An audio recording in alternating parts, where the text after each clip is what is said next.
Selamat malam Bapak Ibu sekalian. Kita akan melanjutkan tema kita Roh Kudus, dan kali ini kita akan membahas Roh Kudus dan gereja. Tema besar kita Roh Kudus dan kehidupan Kristen, tetapi secara khusus hari ini kita akan membahas mengenai gereja dan Roh Kudus. Karena itu mungkin nanti di tengah-tengah juga kita akan sedikit banyak membahas gereja yang doktrinnya berbeda dengan kita mengenai ajaran Roh Kudusnya. Karena itu mari kita bersatu dalam doa terlebih dahulu. Kita berdoa.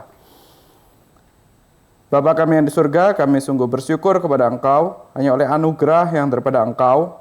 Pada malam hari ini Engkau kumpulkan kami untuk belajar akan kebenaran firman-Mu, belajar akan Roh Kudus dan terutama terkait dengan gereja. Maka biarlah Engkau yang berbicara kepada setiap kami, biar kami boleh mengerti akan kebenaran firman-Mu. Hanya dalam nama Tuhan Yesus kami berdoa. Amin. Mari kita buka Kisah Para Rasul pasal yang ke-2 ayat 2 sampai 4. Dan kemudian nanti dilanjutkan dengan ayat 47. Kisah Para Rasul pasal 2 ayat 2 sampai 4 kita baca secara bergantian. Saya terlebih dahulu, kemudian Bapak Ibu seterusnya sampai ayat yang keempat. Dari ayat 1 deh, 1 sampai 4. Ketika tiba hari Pentakosta, mereka semua berkumpul di suatu tempat.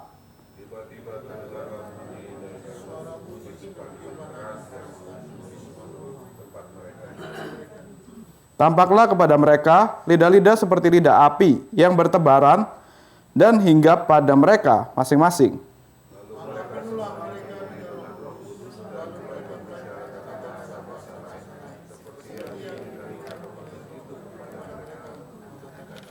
Kemudian kita lompat ke ayat 47, saya bacakan. Sambil memuji Allah dan mereka disukai semua orang, tiap-tiap hari Tuhan menambah jumlah mereka dengan orang yang diselamatkan. Kemudian ada juga ayat yang serupa di Kisah Para Rasul pasal 5 ayat 14, juga kurang lebih menunjukkan ada pertambahan jumlah bagi jemaat mula-mula. Di ayat 14 pasal 5 dikatakan, makin lama makin bertambahlah jumlah orang yang percaya kepada Tuhan, baik laki-laki maupun perempuan. Jadi dari sini kita bisa melihat Roh Kudus ini adalah pribadi ketiga dari Allah Tritunggal. Allah itu sendiri yang kita sudah pelajarin, dia yang terlibat di dalam penciptaan, yang menciptakan segala sesuatu, dan juga yang menumbuhkan segala sesuatu. Tetapi yang lebih penting bagi kita, bagi umat Tuhan, gereja yang didirikan oleh Kristus itu bisa bertumbuh, bisa bertahan, itu hanya oleh pekerjaan Roh Kudus.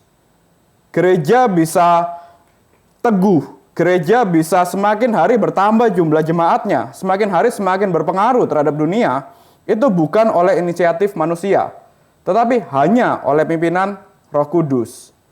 Jadi ini adalah tugas Roh Kudus sebenarnya untuk mempertumbuhkan gereja. Hanya memang kitalah yang dipakai untuk menjadi alatnya. Kitalah yang dipimpin oleh Roh Kudus untuk yang humas, yang nanti minggu depan melayani di NRTC misalnya. Kita yang dipakai. Tetapi yang benar-benar memberikan pertumbuhan, yang benar-benar membuat gereja itu bisa bertahan, itu adalah Roh Kudus. Kita hanyalah alat di tangannya. Kita hanyalah alat yang dipakai oleh Roh Kudus. Maka kalau kita hari ini melihat di GRI Cikarang, karena anugerah Tuhan, tempat kita sudah nggak cukup, semakin hari, semakin minggu, semakin bertambah jumlah jemaatnya, sampai harus dibagi menjadi KU1, KU2, dan KU3.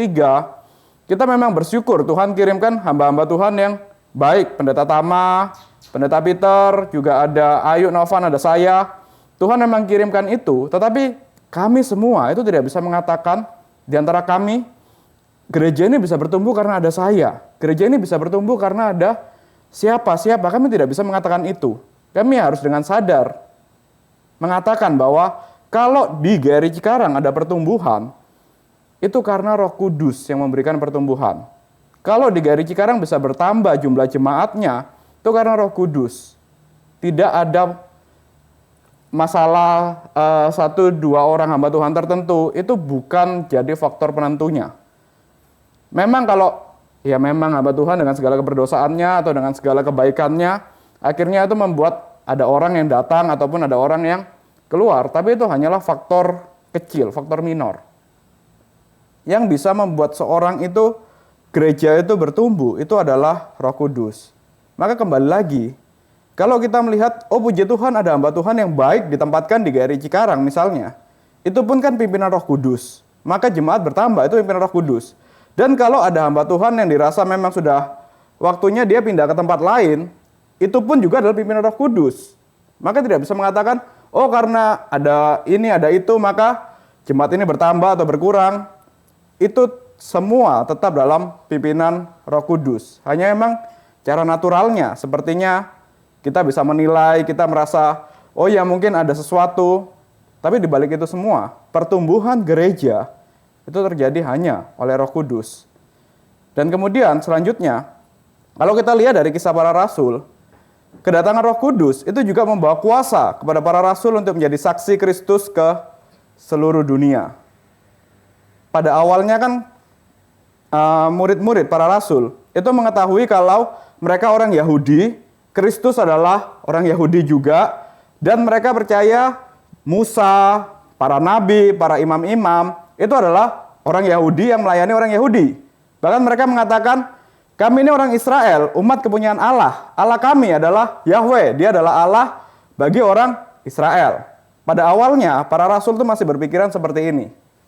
Tapi kemudian, setelah Tuhan Yesus menjelang naik ke surga, mengatakan, pergi, jadikan segala bangsa muridku. Itu pun para murid masih cuma mendengar, tapi setelah itu mereka kemana? Berkumpul kan di satu rumah lagi. Mereka justru sembunyi dari, mereka takut mengalami nasib yang sama seperti Tuhan Yesus. Harus ditangkap, harus disalib, dan segala macamnya. Mereka harusnya pergi jadikan segala bangsa, tetapi malah berkumpul di satu rumah. Tetapi kemudian ketika Roh Kudus turun, Roh Kudus yang memberikan kuasa, memberikan kepada mereka keberanian untuk berkhotbah. Petrus itu berani untuk berkhotbah kepada 3.000 orang yang awalnya dia sembunyi di rumah. Kemudian selain daripada mereka berani berkhotbah, mereka juga bisa berbahasa bangsa-bangsa yang lain. Ada yang berbahasa Arab misalnya, berbahasa Mesopotamia, berbahasa Roma dan segala macam. Itu menunjukkan bahwa pimpinan Roh Kudus itu membawa kuasa bagi para rasul untuk memberitakan Injil, bukan hanya bagi orang Yahudi saja, tetapi bagi orang-orang non-Yahudi, bagi orang-orang di segala bangsa. Pimpinan Roh Kudus membawa berbagai warna bagi gereja. Gereja bukan hanya melayani satu bangsa, tetapi orang yang dikuasai Roh Kudus itu mau melayani orang dari bangsa yang lain, mau bawa Injil untuk orang-orang bagi bangsa yang lain. Ini adalah pimpinan Roh Kudus. Maka dari sini kita bisa melihat, Roh Kudus hadir itu bukan sekedar hanya sebagai simbol, melainkan sebagai otoritas Tuhan sendiri yang membentuk dan memimpin gereja. Kita tidak bisa menjadikan Roh Kudus hanya sebagai simbol saja, atau kita anggap itu sebagai seperti burung merpati atau apapun itu, enggak. Tapi hadirnya Roh Kudus itu juga menunjukkan hadirnya otoritas Tuhan sendiri, bukan sekedar simbol. Maka ini menegaskan bahwa Roh Kudus adalah pribadi Allah yang aktif dalam kelahiran, pertumbuhan, dan penginjilan di gereja sepanjang sejarah. Maka kita tidak bisa mengatakan, oh gereja reform misalnya, tidak ada bahasa rohnya, tidak ada menunjukkan emosi yang meluap-luap misalnya, maka tidak ada Roh Kudus. Tunggu dulu, kita lihat di gereja hari ini misalnya, di gereja di Indonesia misalnya, gereja yang sekarang sedang banyak pertumbuhan jemaatnya, yang sedang Tuhan pakai untuk memberitakan Injil ke berbagai daerah. Ada penginjilan KKR regional misalnya, ada juga yang terdekat minggu depan, penginjilan kepada anak sekolah minggu, penginjilan kepada anak remaja. Ada jumlah yang semakin besar yang kita injili dari tahun demi tahun. Tahun lalu mungkin yang ikut NRITC cuma 1.300, 1.400, sekarang ditargetkan 1.500 lebih. Ada pertambahan yang terus-menerus. Ini juga bukti bahwa Roh Kudus hadir. Roh Kudus pakai gereja ini, GRI, untuk memberitakan Injil. Dan di antara, kalau AKR regional itu kan jelas, kita pergi ke satu daerah yang berbeda dengan kita dari Cikarang, mungkin ke Purwokerto, atau mungkin ada kesempatan ke Papua atau kemanapun. memberitakan Injil kepada orang-orang berbagai suku, berbagai bangsa, berbagai bahasa. Itu adalah pimpinan Roh Kudus. Dan gereja yang tidak mau memberitakan Injil, gereja yang ya sudah, pokoknya dia tidak mau memberitakan Injil, dia tidak mau mengikuti pimpinan Roh Kudus, tetapi justru memasukkan nilai-nilai dunia, ikut-ikut dunia, misalnya di ibadahnya, ya sudah, dunia suka musik yang hura-hura, kita masukkan DJ di gereja atau apapun itu. Suka yang lampunya kelap-kelip, ya udah kita beri lampu yang warna-warni misalnya. Tetapi tidak mau memberitakan Injil, tidak mau menyampaikan berita Injil kepada segala bangsa, maka gereja itu, meskipun hari ini tampaknya banyak yang datang, tapi pertumbuhannya itu bukan pertumbuhan yang sejati. Ketika ada saingan gereja lain yang tampaknya lebih seru, orang-orang akan pindah ke gereja yang sana. Itu bukan pertumbuhan jumlah seperti yang kisah para rasul ceritakan. Bukan karena orang-orang suka melihat gereja, orang umat Tuhan, kemudian mau memberi diri untuk menjadi jemaat, tapi karena ya udah ngikutin mana yang lebih seru, dunia yang menurut dunia ini, yang menurut dunia sana, mana yang tampaknya lebih seru. Itu bukan pertumbuhan. Dan kalau mengandalkan itu saja, tidak kaget 5, 6, 7 tahun lagi ketika pendirinya meninggal, gereja itu tiba-tiba turun drastis jumlah jemaatnya. Tiba-tiba mati gerejanya. Karena bukan mengandalkan Roh Kudus, tapi mengandalkan dunia dimasukkan dalam gereja. Jadi ini poin yang pertama.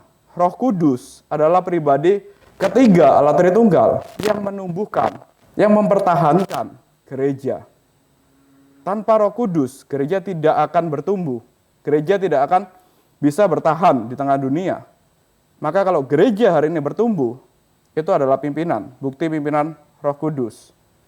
Nah, karena itu kita masuk dalam poin yang kedua. Ini poin yang mungkin ya ketika saya mempersiapkan ini juga saya mesti buka materi kuliah saya yang lama, dan ketika saya mengerjakan materi kuliah saya yang lama, itu saya bergumul. Karena ini mau tidak mau kita harus mengkritisi ajaran gereja-gereja yang lain mengenai Roh Kudus.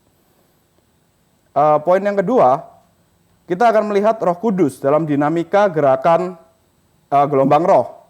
Baik itu nanti kita lihat gereja Pentakosta, karismatik, hingga neokarismatik.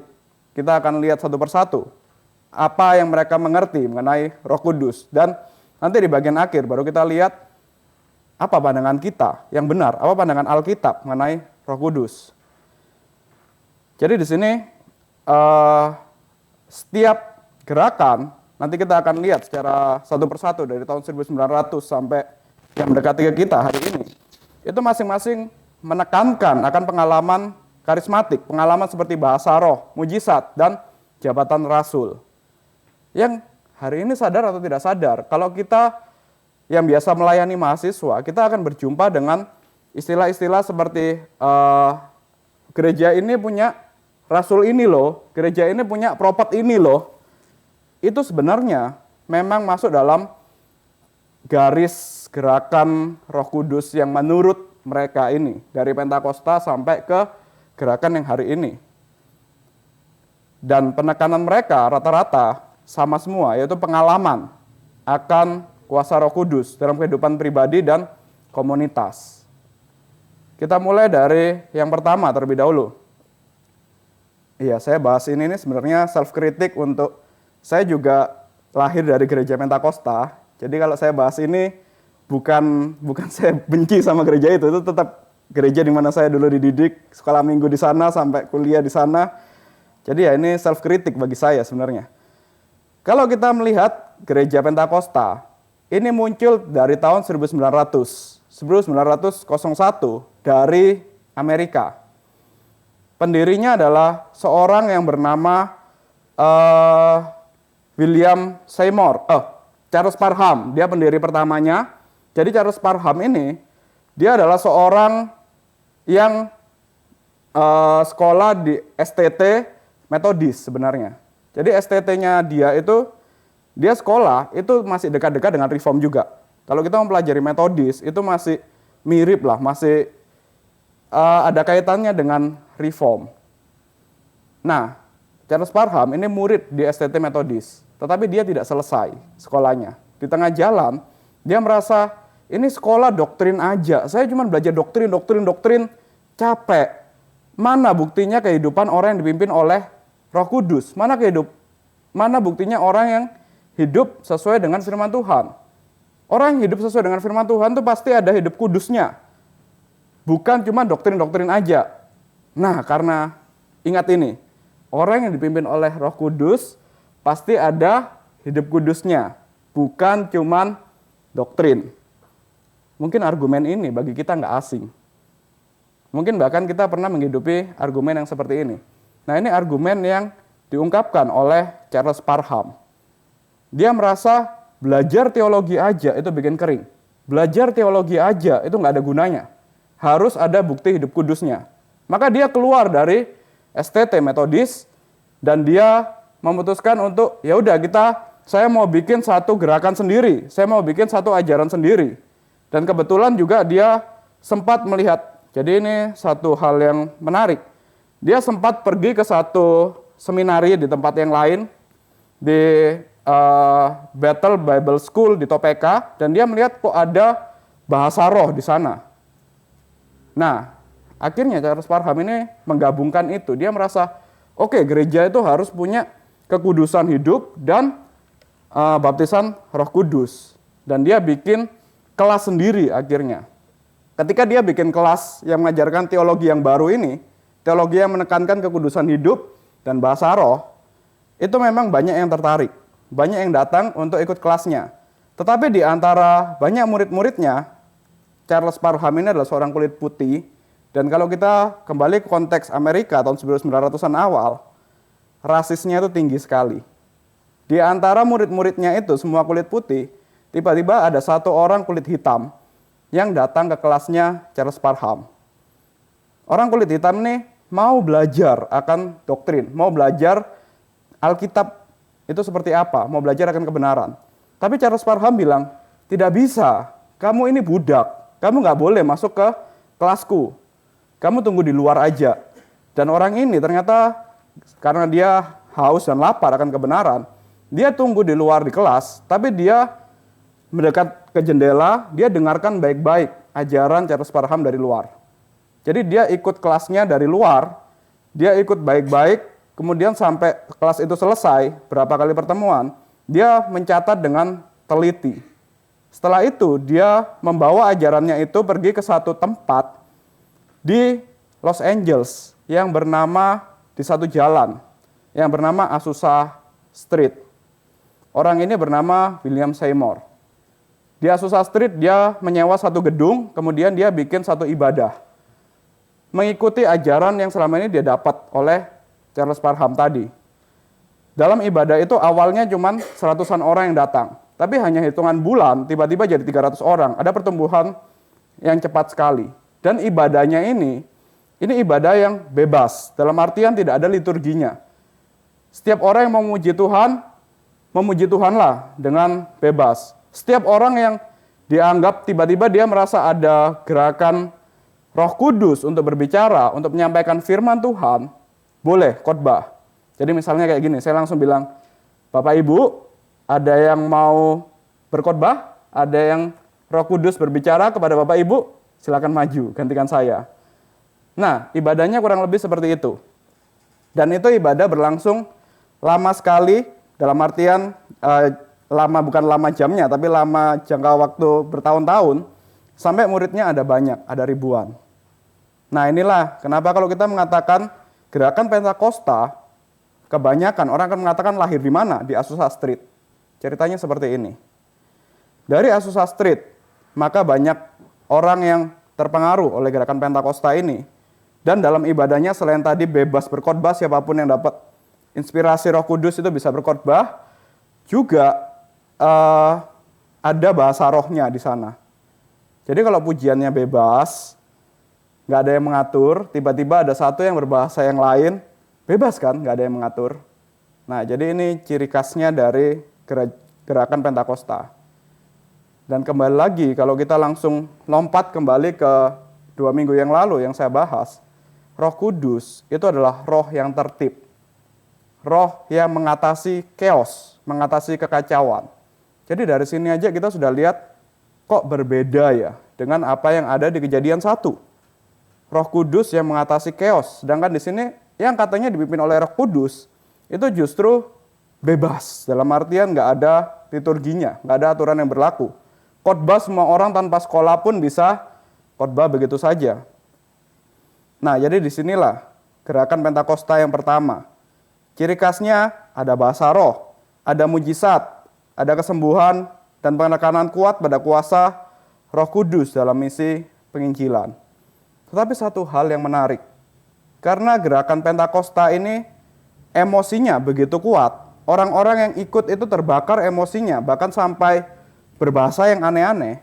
Ternyata itu dibawa bukan cuma dalam ibadah di hari Minggu, sampai kehidupan selanjutnya, maksudnya hari Senin sampai selanjutnya, mereka dengan penuh semangat memberitakan Injil, memberitakan firman Tuhan kepada tetangga-tetangganya, kepada orang-orang di sekitarnya. Nah, jadi ini sesuatu hal yang kalau bagi saya pribadi ketika merenungkan ini, mungkin ini juga kenapa Tuhan izinkan gerakan yang aneh ini itu bertumbuh di tengah gereja. Karena konteksnya pada tahun 1900-an di Amerika, setelah kebangunan rohani oleh Jonathan Edwards dan kawan-kawan, Amerika sudah mulai kering, sudah mulai gereja-gereja yang sudah stabil itu mulai tidak mau melakukan penginjilan, sudah mulai dingin. Mungkin karena gereja sudah tidak lagi memberitakan Injil, maka Tuhan izinkan seorang yang aneh ini, seorang yang tidak belajar teologi dengan sungguh-sungguh, membakar semangat orang-orang Amerika untuk memberitakan Injil. Meskipun sebenarnya kita percaya itu juga, ya kita ragu kalau dia bertanggung jawab dalam memberitakan Injilnya. Dan sampai ke Indonesia pun, mereka juga maksudnya memberitakan Injil bukan cuma di Amerika dan tetangga-tetangganya, tetapi misionaris-misionaris Pentakosta itu juga mau pergi meninggalkan Amerika.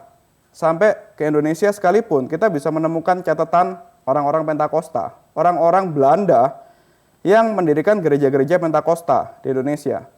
Makanya hari ini kita bisa lihat GBI misalnya, itu lahir dari sini, dari Azusa Street juga. Para misionarisnya pergi ke Indonesia dan membangun satu gereja dengan aliran Pentakosta. Kita kemudian masuk ke 60 tahun kemudian. Kalau Pentakosta tadi itu masih oke lah, masih ada penginjilan, masih memberitakan Injil meskipun kurang bertanggung jawab karena tidak sekolah dan segala macam. Semua orang yang Tuhan gerakkan bisa berkhotbah. Tetapi di sini tahun 1960-an, gerakan Pentakosta yang tadi itu ada perkembangannya lagi, menjadi semakin masif lagi. Kita menyebutnya sebagai gerakan karismatik. Gerakan karismatik ini lahir sebagai bentuk kebangunan kembali dalam gereja-gereja yang sudah mulai dingin secara rohani, termasuk dalam gereja Katolik dan Protestan. Ciri utamanya gereja karismatik, mereka transdenominasi, menekankan hidup dalam Roh Kudus, life in the Spirit. Penggunaan karunia-karunia roh seperti nubuat, penyembuhan, bahasa roh dalam kehidupan pribadi dan ibadah umum. Jadi karismatik ini lahir tahun 1960-an. Yang itu juga bertepatan sebenarnya dengan budaya pop yang lagi berkembang, The Beatles. Dengan gaya musiknya yang seperti itu, orang-orang yang menganut gerakan karismatik, yang tadi lahirnya dari Pentakosta tadi, yang tidak ada aturannya, yang semuanya serba bebas, kemudian melihat, oh ada satu budaya pop yang menarik, mudah sekali karena dari awal nggak ada aturan, dari awal tuh bebas, ada budaya pop, ya itu mudah untuk dimasukkan, dilebur menjadi satu.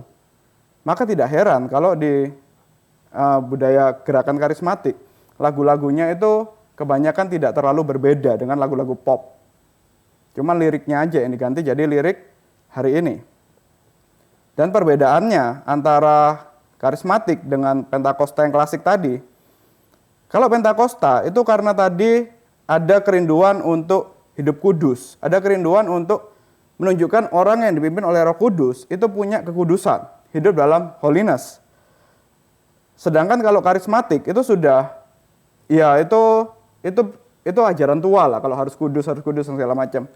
Jadi kembali lagi, kalau saya melihat gereja saya yang lama, saya mengkategorikan gereja saya yang di Surabaya itu sebagai Pentakosta klasik. Di sana pendetanya sekitar dua pendeta yang sudah pendeta kedua atau ketiga lah setelah gereja didirikan, itu terkenal galak sekali, terkenal keras sekali.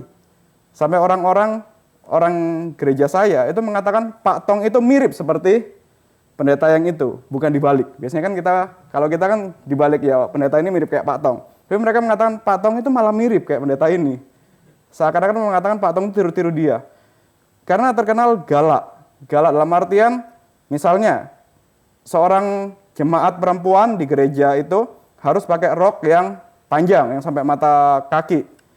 Tidak boleh pakai celana, harus pakai rok.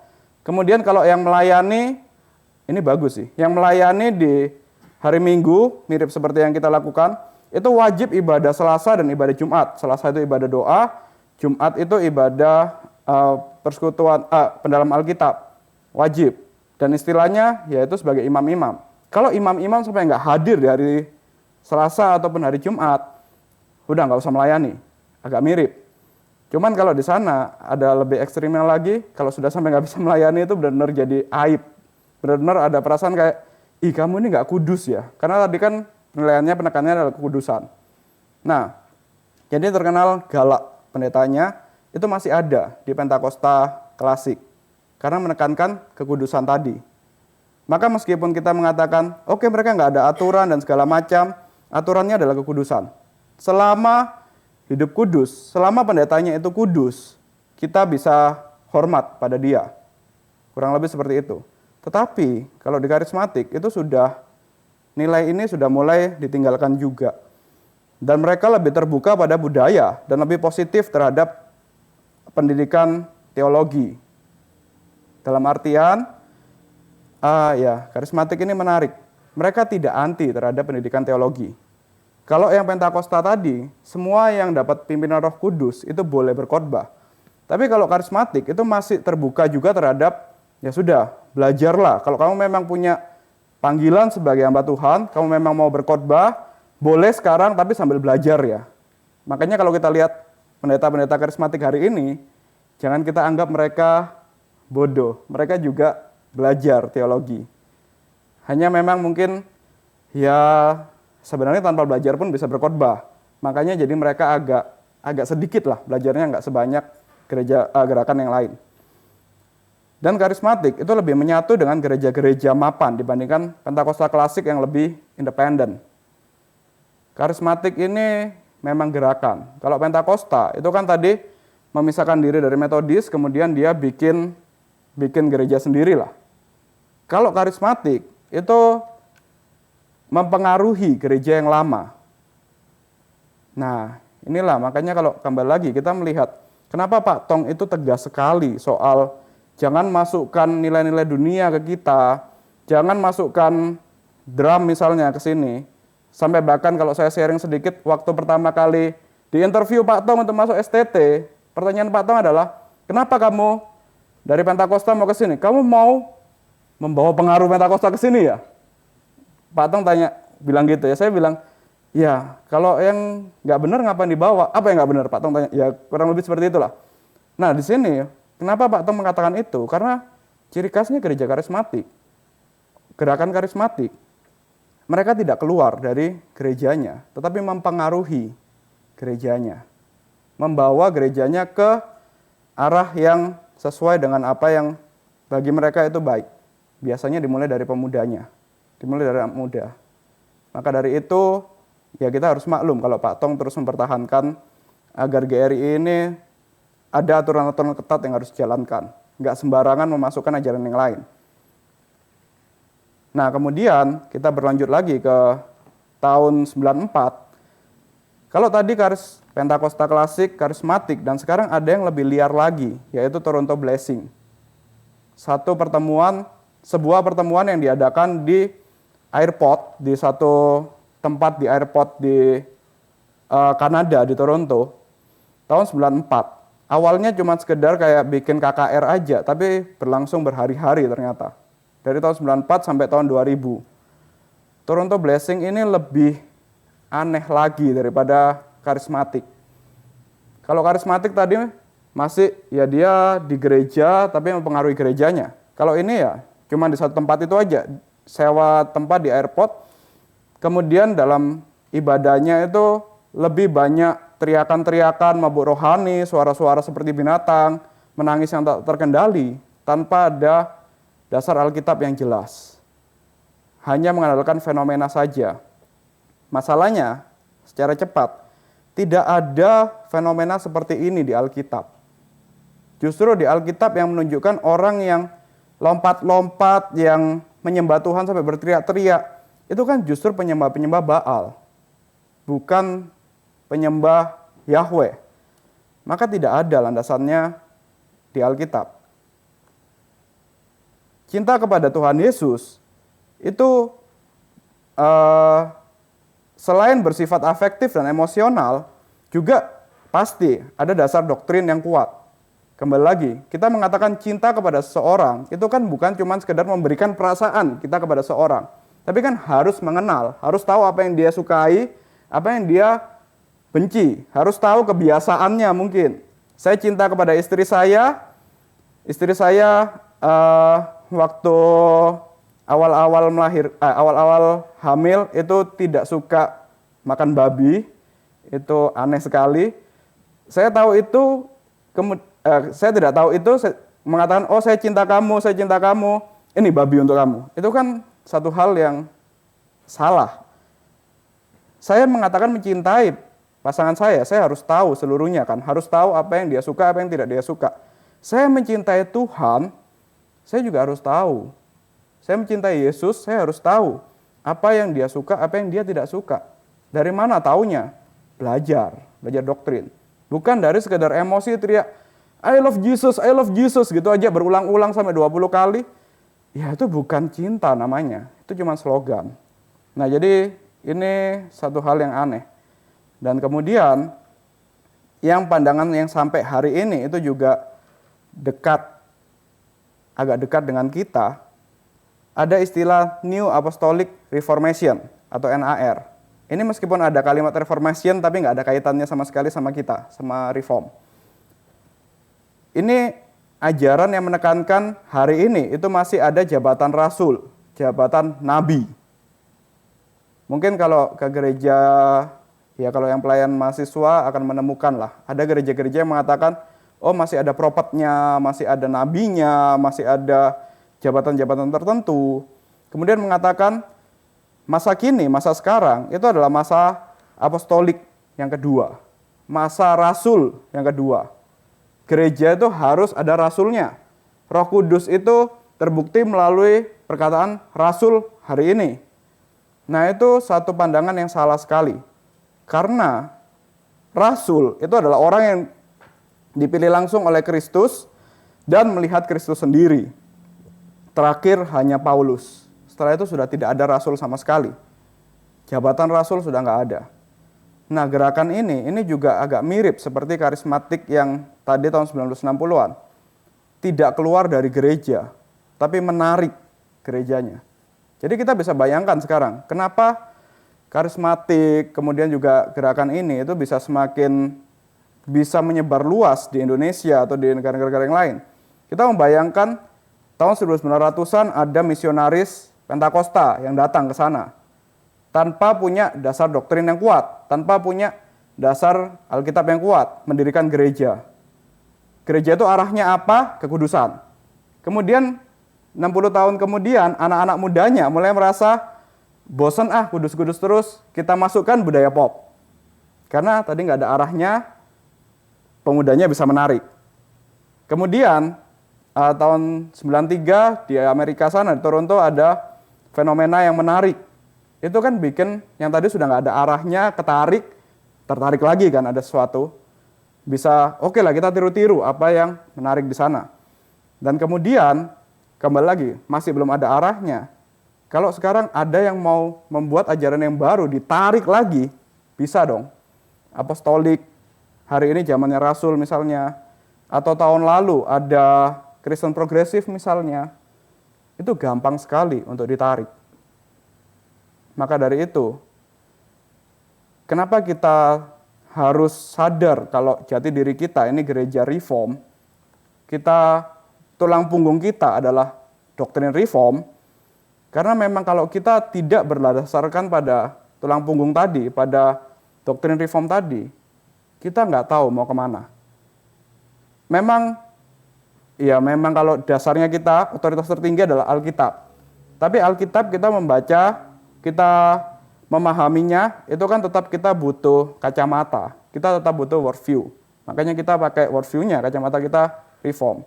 Kalau kita yang sembarangan, nggak mau pakai kacamata itu, kita mau pikiran kita sendiri, kita mau ikutin arus zaman, itu mudah sekali terombang-ambing. Mudah sekali terbawa arus. Dan yang lebih mengerikan, ajaran-ajaran ini bahkan tidak perlu Alkitab. Cukup slogan dari 1-2 ayat dianggap yaitu kebenaran. Nah ini mengerikan sekali. Karena itu kita lihat kritiknya, kita lihat apa yang benar menurut Alkitab antara karya Roh Kudus dan gereja sejati. Pertama kita harus menyadari, kita harus mengakui bahwa Roh Kudus adalah pribadi ketiga dari Allah Tritunggal. Bukan sekedar kuasa atau manifestasi ilahi.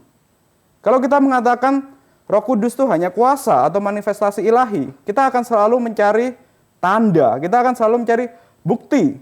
Kuasa itu di mana? Maka saya harus punya kuasa untuk menunjukkan ada Roh Kudus. Tapi kalau kita sadar, Roh Kudus itu pribadi Allah Tritunggal, ada bukti atau tidak ada bukti, Roh Kudus tetap ada. Roh Kudus tetap adalah yang menopang hidup kita. Roh Kudus yang menopang gereja, Roh Kudus yang menopang kehidupan masyarakat. Kita menyadari atau tidak menyadari, kita ada kuasanya atau tidak ada kuasanya, Roh Kudus tetap adalah pribadi Allah Tritunggal. Tidak perlu kita mencari tanda-tanda. Gereja sejati adalah gereja yang hidup di bawah tuntunan Roh Kudus, yang bekerja melalui firman, bukan semata-mata melalui pengalaman emosional atau supranatural. Kembali lagi, Roh Kudus adalah pribadi ketiga Allah Tritunggal. Tugas dia adalah membawa umat Tuhan kepada Kristus yang sesuai dengan firman Tuhan, sesuai dengan Alkitab. Maka orang yang dipimpin oleh Roh Kudus, mau tidak mau, itu adalah orang yang mengerti firman Tuhan. Orang yang suka membaca firman Tuhan, yang suka membaca Alkitab. Bukan orang yang bisa melakukan mujizat A, kuasa B, atau apapun itu, yang bisa kalau berdoa menangis, berseduh-seduh, itu juga bukan bukti bahwa orang itu dipimpin Roh Kudus. Bukan bukti saya digerakkan oleh Roh Kudus kalau hanya sekedar berdoa dan menangis. Selama saya tidak mengerti firman Tuhan, selama saya tidak kembali ke Alkitab, mungkin itu cuma emosi saya. Bisa nggak sih kita kalau lagi emosinya nggak stabil, dengar lagu love song misalnya, atau dengar lagu lagi patah hati, kemudian dengar lagu-lagu patah hati, itu kan nangis juga. Kemudian kita katakan, oh Roh Kudus sedang pimpin aku karena aku menangis. Enggak kan, itu mungkin masalah emosi kita. Orang yang dipimpin Roh Kudus itu bukan sekedar emosinya digerakkan, tetapi mengerti Kristus, mengenal Kristus, mengenal firman Tuhan. Memang ada kalanya ketika Tuhan sentuh kita, ketika Roh Kudus pimpin kita, memang kita bisa menangis, memang kita bisa terharu akan jamahan Tuhan. Mungkin nanti waktu kita NRITC, melihat anak-anak remaja yang kita layani tiba-tiba menyerahkan diri jadi hamba Tuhan. Atau ketika kita lihat acaranya ternyata Tuhan pakai dengan sedemikian luar biasa, kita terharu, kita menangis. Itu memang bisa. Tetapi kita tidak bergantung, tidak menjadikan itu sebagai standar. Kalau kita nggak nangis, berarti nggak ada Roh Kudus. Berarti gereja reform yang jarang orang nangis ini, nggak ada Roh Kudus. Nggak bisa, bukan itu standarnya. Kemudian, peran Roh Kudus dalam gereja adalah untuk menyatukan, peran Roh Kudus dalam gereja adalah untuk menyatakan Kristus, memimpin kepada kebenaran, dan mempersatukan tubuh Kristus, bukan menciptakan kelas-kelas rohani dalam jemaat. Kesatuan dan pertumbuhan gereja bergantung pada pekerjaan Roh Kudus yang setia, bukan pada manifestasi yang spektakuler. Jadi maksudnya di sini bukan menciptakan kelas-kelas rohani dalam jemaat. Kalau tadi memperhatikan di Toronto Blessing dan juga di Karismatik sampai di Pentakosta, bukti orang yang dipimpin Roh Kudus itu bisa berbahasa roh, salah satunya. Bisa punya kemampuan tertentu. Kemudian kalau membayangkan saya dulu waktu di gereja Pentakosta, dari sekolah minggu sampai saya kuliah S1, saya tidak bisa bahasa roh. Kemudian sampai pernah ikut retret juga, itu retret emang retret, namanya retret Roh Kudus, diajarin bahasa roh segala macam, kok nggak bisa ya? Kalau saya ngikutin ajarannya itu, saya akan minder. Saya akan merasa, ya kayaknya Roh Kudus nggak mau saya deh, kayaknya saya terlalu najis deh, nggak mau disentuh oleh Roh Kudus dan segala macam. Kok saya ada di kelas yang lebih rendah ya, daripada mereka yang bisa berbahasa roh. Nah, Roh Kudus itu tidak bikin gereja menjadi ada kelas-kelasnya seperti ini. Orang yang dipimpin oleh Roh Kudus itu akan menyadari gereja menjadi satu, kita sama-sama bisa melayani Tuhan dalam bidangnya masing-masing, dalam perannya masing-masing. Itu semua adalah karunia, pimpinan dari Roh Kudus, anugerah Tuhan. Justru Roh Kudus yang menyatukan, bukan membuat gereja menjadi ada kelas-kelasnya seperti ini. Maka dari itu, kita akan masuk dalam beberapa poin yang terakhir. Mau tidak mau, kita harus membahas kritik terhadap ajaran ini, ajaran karismatik. Pertama, mereka mengatakan orang yang Roh Kudus itu akan menunjukkan dirinya berkali-kali. Harus ada penerimaan Roh Kudus secara berulang kali kepada orang percaya. Jadi dia mengatakan orang yang dipimpin Roh Kudus itu dapat diterima berulang kali oleh orang percaya, tidak hanya sekali saat pertobatan, bukan hanya sekali ketika dia menerima Yesus Kristus sebagai Tuhan dan Juru Selamat, tetapi nanti harus ada tanda-tanda lainnya, berulang kali menerima Roh Kudus. Dan pandangan ini tentu tidak sesuai dengan Alkitab. Alkitab menyatakan bahwa setiap orang yang percaya kepada Kristus itu sudah menerima Roh Kudus secara penuh. Roh Kudus tidak keluar masuk kepada umat percaya.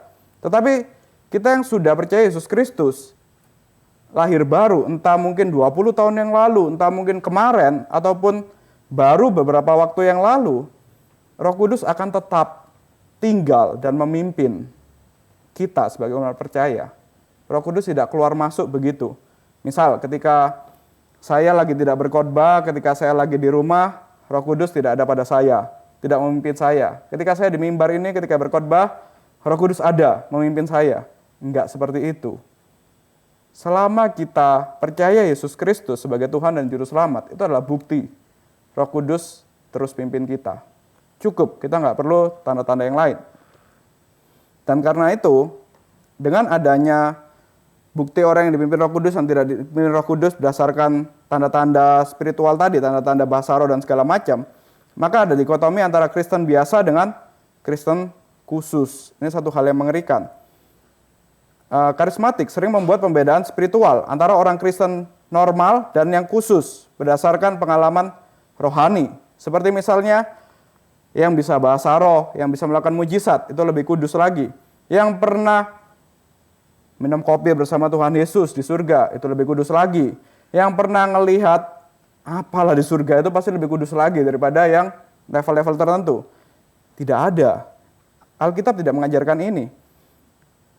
Hal ini menciptakan hierarki rohani dalam jemaat dan menimbulkan rasa rendah diri bagi mereka yang belum mengalami pengalaman semacam itu. Ajaran karismatik yang menekankan pengalaman rohani ekstra ini berpotensi mengaburkan doktrin utama kekristenan, yaitu sola fide, sola gratia, sola scriptura, solus Christus, dan soli Deo Gloria. Ya kalau kita lihat satu persatu lah, kita yang percaya hanya oleh iman, kalau kita mencari pengalaman tadi, kita suka terbiasa mendengarkan orang yang bertemu Tuhan Yesus dalam mimpi lah. Kita akan merasa iman kita kurang karena tidak pernah berjumpa Tuhan Yesus dalam mimpi. Sola fide-nya kemana? Kita merasa jangan-jangan aku ini bukan orang yang diselamatkan karena aku tidak pernah menikmati mujizat. Sola gratianya atau sola scripturanya juga, saya tidak bisa kembali ke Alkitab kalau saya tidak melihat, tidak merasakan sendiri jamahan Tuhan. Itu berbahaya. Doktrin-doktrin dasar ini bisa ditinggalkan begitu saja kalau kita terlalu bergantung pada fenomena-fenomena tadi. Kemudian yang kedua, kritik terhadap karismatik. Ada istilah baptisan dalam Roh Kudus. Pentakosta Klasik mengajarkan bahwa baptisan Roh Kudus adalah berkat kedua yang terpisah dari keselamatan awal. Seperti kita baca 1 Korintus pasal 12 ayat 13 misalnya. Coba kita baca.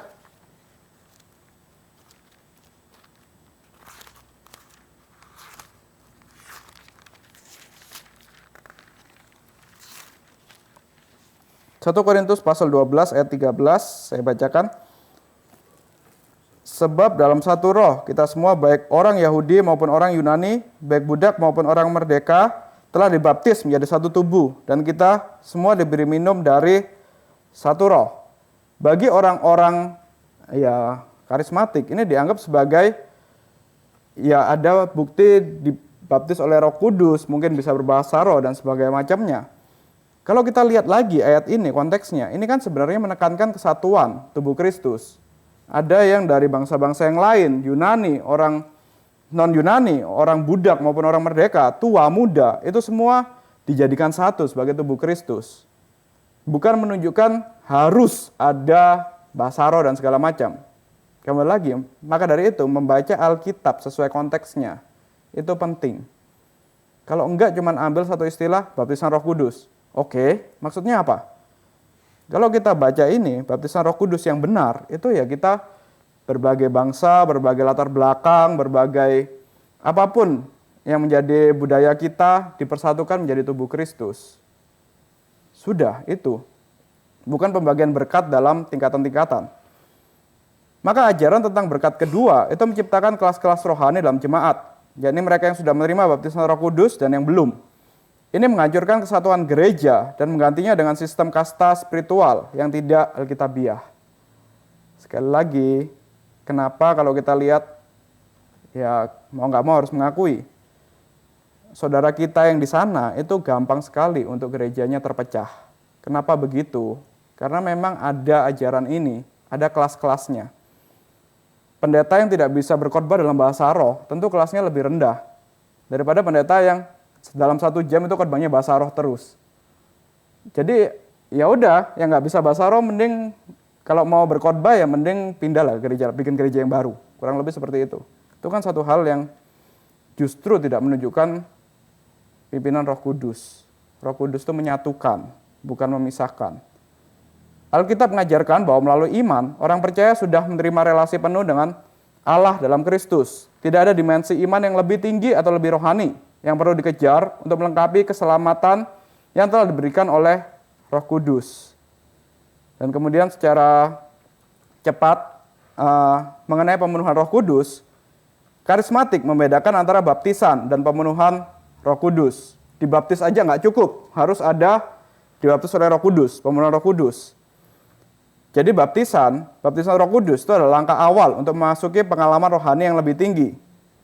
Sedangkan pemenuhan Roh Kudus adalah pengalaman berulang dalam situasi yang berbeda. Baptisan itu langkah awal, pemenuhan Roh Kudus itu pengalaman berulang-ulang. Yang dianggap memberi kuasa untuk pelayanan dan kesaksian. Pandangan ini menekankan tingkatan-tingkatan iman. Jadi waktu saya berkhotbah, saya mengalami pemenuhan Roh Kudus. Kurang lebih seperti itu. Waktu kita bisa bicara, ya ini satu pandangan yang akhirnya bikin ada tingkatan-tingkatan iman tadi. Alkitab mengajarkan bahwa baptisan Roh Kudus terjadi sekali sebagai bagian dari penggenapan karya Kristus dan pencurahan rohnya. Melalui iman dan kelahiran baru, orang percaya langsung masuk dalam persekutuan dengan Kristus dan bagian dari covenant yang baru, perjanjian yang baru. Bukan melalui pengalaman rohani yang bertahap. Oke lah, memang kita ada ajaran sanctification. Tapi sanctification-nya kita, pengudusannya kita, itu kan pengudusan yang terus-menerus berlanjut, yang terus-menerus terjadi. Bukan ketika kita dalam kondisi yang pelayanan, Roh Kudus pimpin kita, kemudian ketika kita jatuh dalam dosa, Roh Kudus tinggalkan kita, kemudian ketika kita bertobat lagi, Roh Kudus yang pimpin kita lagi. Bukan hal yang seperti itu. Pemenuhan Roh Kudus menurut Alkitab adalah realitas hidup sehari-hari yang diperintahkan kepada setiap orang percaya. Itu berarti hidup dalam pimpinan roh secara aktif dan sadar. Mari kita buka dua ayat penting ini, Efesus 5 ayat 18.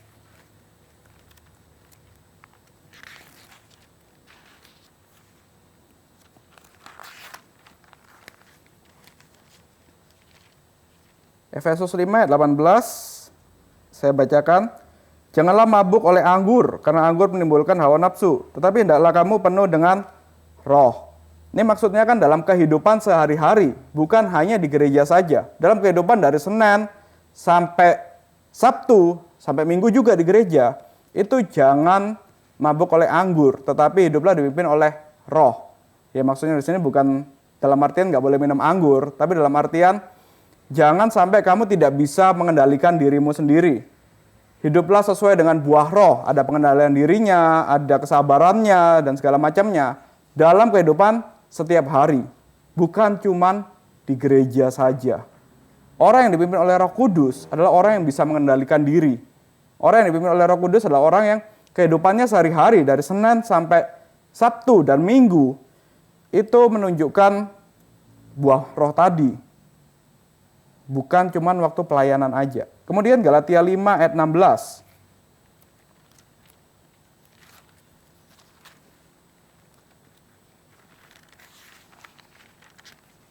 Galatia 5 ayat 16, maksudku hiduplah oleh roh dan kamu tidak akan menuruti keinginan daging. Maka Roh Kudus itu memimpin kehidupan kita sehari-hari. Bukan memimpin kita ketika pelayanan aja, bukan memimpin kita ketika ada fenomena tertentu aja. Dan di sini juga menunjukkan Roh Kudus itu tidak mengesampingkan akal budi atau tanggung jawab pribadi kita dalam kehidupan kita sehari-hari. Karena Roh Kudus tidak menggantikan kehendak kita, tetapi memperbarui dan memimpinnya. Roh Kudus tidak merasuki kita, kemudian kita hilang kesadaran, tetapi Roh Kudus itu menajamkan pikiran kita, memperbarui dan memimpin kehidupan kita. Maka pandangan yang tadi seperti Toronto Blessing misalnya, tiba-tiba tertawa lepas, nggak karuan, atau tiba-tiba lompat-lompat tanpa ada kesadaran, kemudian waktu sudah dibangunkan tanya, ada apa? Itu jelas bukan pimpinan Roh Kudus. Karena Roh Kudus itu justru menajamkan pikiran, bukan membuat mabuk. Dan yang terakhir, pandangan yang paling mengerikan adalah tafsir terhadap kisah para rasul. Karena ini selalu menjadi landasan bagi gereja Pentakosta maupun karismatik untuk mengatakan bahwa ajaran mereka benar. Gerakan karismatik dan Pentakosta sering menggunakan kisah para rasul untuk mendukung pandangan bahwa baptisan Roh Kudus dan glosolalia, maksudnya bahasa lidah, bahasa roh, adalah pengalaman ekstra yang harus diulang dalam kehidupan setiap orang percaya. Namun pendekatan ini mengabaikan konteks teologis dan historis dari kitab tersebut, yang justru menekankan karya Kristus dan misi global Injil sebagai pusat narasi. Dalam artian, kalau kita melihat bahasa roh, kita tidak bisa melepaskan dari cerita Roh Kudus itu turun karena Kristus sudah naik ke surga. Roh Kudus itu yang memimpin para rasul untuk memberitakan Injil ke segala bangsa. Maka kalau ada bahasa roh, itu juga sangat terkait dengan konteks tadi. Maka bahasa roh itu bukan bahasa yang tidak dimengerti, tetapi bahasa yang menunjukkan bahasa-bahasa bangsa-bangsa tertentu. Bahasa yang digunakan untuk memberitakan Injil. Bahasa yang digunakan untuk menjadikan segala bangsa sebagai murid Kristus. Harus kita melihatnya dalam konteks cerita besar seperti itu. Tidak bisa diambil satu ayat aja, oh bisa bahasa roh. Terus bahasa rohnya apa? Sandalawas, cakar laba-laba kayak gitu. Itu nggak ada kaitannya dengan cerita besarnya kisah para rasul dan cerita besarnya Alkitab. Peristiwa Pentakosta adalah transisi besar dalam sejarah keselamatan. Bukan pola yang harus diulang. Bahasa roh saat itu adalah tanda untuk misioner, untuk membuka jalan bagi Injil, bagi bangsa-bangsa non-Yahudi. Tidak ada dasar Alkitabiah bahwa tanda-tanda seperti bahasa roh, glosolalia, harus terjadi lagi di waktu dan tempat lain dalam sejarah gereja. Dalam artian, kita tidak perlu menantikan Pentakosta kedua, Pentakosta ketiga, keempat, kelima, atau yang lainnya. Pentakosta itu sekali. Roh Kudus tercurah kepada para rasul. Itu sebenarnya para rasul itu adalah simbol perwakilan umat Tuhan seluruhnya yang percaya Kristus dipimpin oleh Roh Kudus untuk memberitakan Injil ke segala bangsa. Tapi sebenarnya setelah itu kan para rasul punya murid, sampai akhirnya singkat cerita, sampai ke Indonesia, sampai kita hari ini. Ya kita yang dipimpin oleh Roh Kudus tadi, itu sudah jelas tugas kita adalah memberitakan Injil kepada segala bangsa. Kita tidak perlu menantikan lagi satu tanda-tanda yang terlalu besar seperti apa. Contoh lah, kalau kita lihat Pak Tong memberitakan Injil Kapin kemana-mana, ada ribuan orang yang mendengarkan Injil, kemudian ribuan orang juga yang menyerahkan diri, percaya kepada Kristus, bahkan beberapa ratusan menyerahkan diri sebagai hamba Tuhan. Contohnya yang waktu di Meikarta kemarin, di Cikarang, ada ribuan orang yang maju menyerahkan diri, menerima Kristus. Dan di antara mereka ada yang mau jadi hamba Tuhan. Itu pakai bahasa apa khotbahnya? Nggak perlu pakai bahasa yang aneh kan? Tidak perlu tanda-tanda supranatural. Tapi Pak Tong dengan kuasanya, pimpinan Roh Kudus, menggunakan khotbah pakai bahasa Indonesia, ribuan orang bertobat. Nah, ini maka tidak perlu lagi untuk menantikan saat-saat itu. Cuman memang, ya ini bagi saya pribadi, bagi hamba Tuhan, bagi kita semua. Kadang kita suka menantikan waktu-waktu tertentu, tanda-tanda hebat untuk baru kita mau penginjilan. Tapi kalau kita lihat, ketika kita berani memberitakan Injil, bahkan seorang tua berusia 85, tenaganya dari mana, tapi dia berani memberitakan Injil, Roh Kudus bekerja. Tidak perlu pakai bahasa yang aneh-aneh, tidak perlu pakai tanda yang aneh-aneh. Tidak perlu menantikan Pentakosta kedua atau ketiga. Roh Kudus bekerja ketika ada seorang yang berani memberitakan Injil, yang berani mengerjakan amanat agung tadi. Maka di sini bahasa roh bukanlah syarat atau bukti seseorang menerima Roh Kudus. Karunia seperti bahasa roh dan kesembuhan adalah anugerah yang bersifat sementara, dispensasional, bukan jabatan permanen. Mujizat bisa terjadi oleh belas kasihan Tuhan, tetapi tidak menjadi ukuran kerohanian atau keabsahan pelayanan seseorang. Ya, kembali lagi saya harus menceritakan tentang Pak Tong. Di satu speak beberapa waktu yang lalu, Pak Tong itu sempat mengatakan ketika dia melihat hamba-hamba Tuhan yang bisa mujizat, hamba-hamba Tuhan yang bisa menyembuhkan orang, dia mengatakan, kenapa saya tidak bisa ya? Kenapa Tuhan tidak beri karunia ini kepada saya? Tetapi memang sampai hari ini, tidak ada catatan Pak Tong melakukan mujizat yang besar. Tapi kita melihat banyak orang, ribuan orang, ratusan ribu, mungkin sudah sampai jutaan mendengar Injil melalui mulut dari Pak Tong. Ribuan orang bertobat, ribuan orang menyerahkan diri sebagai hamba Tuhan. Tanpa perlu bukti ada mujizat atau bahasa roh atau segala macam. Ini menunjukkan bahwa bukan orang yang bisa bahasa roh ataupun tanda-tanda tertentu yang dipimpin oleh Roh Kudus, tetapi orang yang hidupnya sungguh-sungguh mau menyerahkan diri, yang hidupnya sungguh-sungguh mau menjalani firman Tuhan dan memberitakan Injil, hidupnya sungguh-sungguh mengikuti kehidupan seperti buah roh yang teratur. Itulah bukti orang yang dipimpin oleh Roh Kudus. Mari kita berdoa sebelum kita diskusi. Bapa kami yang di surga, kami sungguh bersyukur kepada Engkau, kalau Engkau yang telah mencurahkan Roh Kudus-Mu kepada gereja, bahkan dalam konteks kami di GRI Cikarang, kami juga melihat adanya pertumbuhan yang begitu luar biasa dalam jumlah jemaat. Itu karena Engkau yang memberikan pertumbuhan, karena Roh Kudus yang pimpin gereja ini. Maka biarlah kami tidak mengandalkan diri kami sendiri, tidak melihat kepada diri kami sendiri. Namun kami menyadari kalau gereja ini bisa bertahan, bahkan bertumbuh. Itu semua karena anugerah yang daripada Engkau, sehingga kami tidak membanggakan diri. Dan kami bersandar juga untuk pelayanan kami, NRITC maupun pelayanan-pelayanan ke depan, pembangunan gereja dan segala sesuatunya. Biarlah Roh Kudus yang memberikan pertumbuhan, dan kami melihat, menyaksikan kebesaran Engkau. Kami serahkan kehidupan kami dalam tangan-Mu, dalam nama Tuhan Yesus kami berdoa. Amin.